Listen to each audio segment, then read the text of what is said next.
Hello, everyone. Welcome back to Agitation Rising. Today, we continue our series of interviews regarding mental health and the types of first responses available to those in crisis. All right, Nakota. Hey, thank you for coming to talk on Agitation Rising today. Of course. Thank you for having me. So, obviously, we've been doing interviews about different types of responses for people with disabilities that are experiencing crises. Can you explain to us a little bit about why this issue is important to you? Um, yes, of course. So I have bipolar type 2, generalized anxiety, and major depressive disorder. Um, I am also a person who works in healthcare. I graduate nursing school in May. So mental health care is very important to me as a person who has mental illnesses, but also a person who works with people every day that have mental illnesses and disabilities. And can you explain to us just some of the symptoms that you have and some of the coping mechanisms that you utilize? Yeah, of course. So with bipolar disorder, I have episodes of hypomania, which is a less severe form of mania, which is kind of like having very high energy, impulsive behavior, like recklessly spending money or like other symptoms like that. And depressive episodes. So I will alternate between them. And those can last anywhere from a few days to a few weeks. Um, and then I also have anxiety that I deal with, as well as depression. And so, obviously, there's been a lot of talk in the last couple of years about different types of first responder models um, for addressing people that are suffering mental, developmental, or behavioral health crises. Have you ever been in a situation where you were having a crisis and a police officer responded?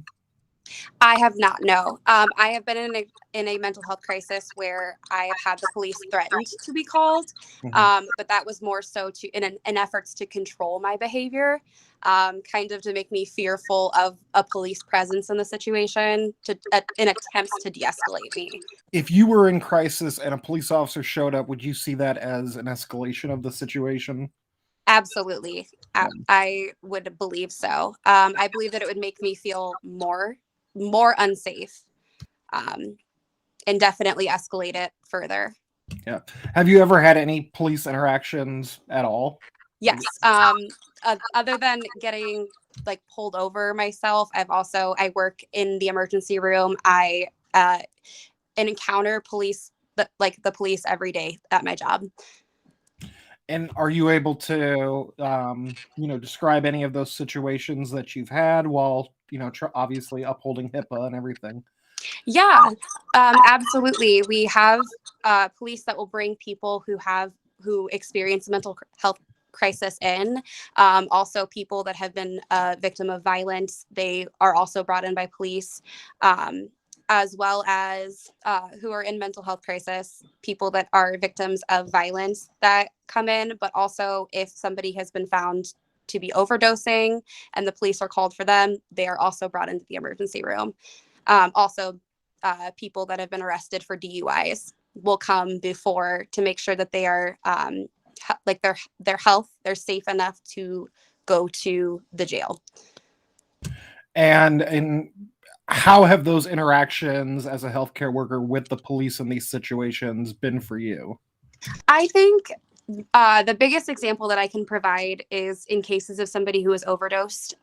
When they come to after being Narcaned, one of the first responses they have is to kind of freak out, like they're obviously disoriented and scared. But like we have to reassure them. One of the first things that we say is like, "We are not cops.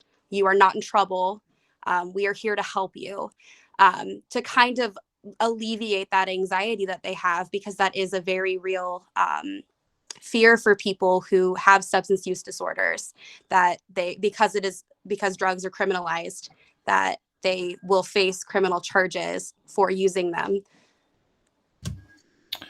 Yeah, and so of the different models that have been proposed, there's the some places want to do a co-responder where police are responding with crisis workers, and other people are more supportive of an alt responder, which is a non-police responder. similar to what they have in like Eugene, Oregon with their Cahoots program. Of those two, based on your experience as someone who deals with mental health as well as someone who works in that field, which one do you think would be a better idea? I would definitely prefer an alternate responder model, like a social worker and a nurse or other healthcare worker.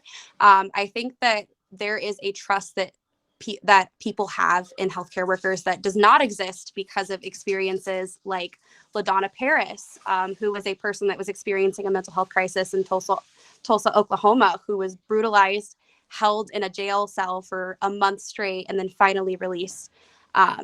Those experiences do not instill confidence in any person with a mental illness that they will be safe when there's a police presence. However, you have people that are, if you have a nurse or a healthcare provider respond to that, they receive training. Like, for example, I'm a nursing student. So we have, in the 40 hours that a cop is trained to crisis respond, we have quadruple that to learn about different disabilities, different mental health conditions.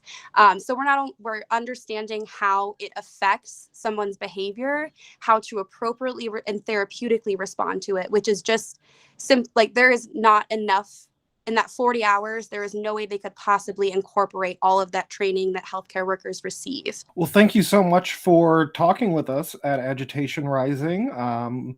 Yeah, we really appreciate all your thoughts and your willingness to talk with us. Thank you so much. Of course. Well, thank you. Thank you everyone for listening in, and thank you Nakota for agreeing to this interview. Don't forget to subscribe and tune in next time for more content.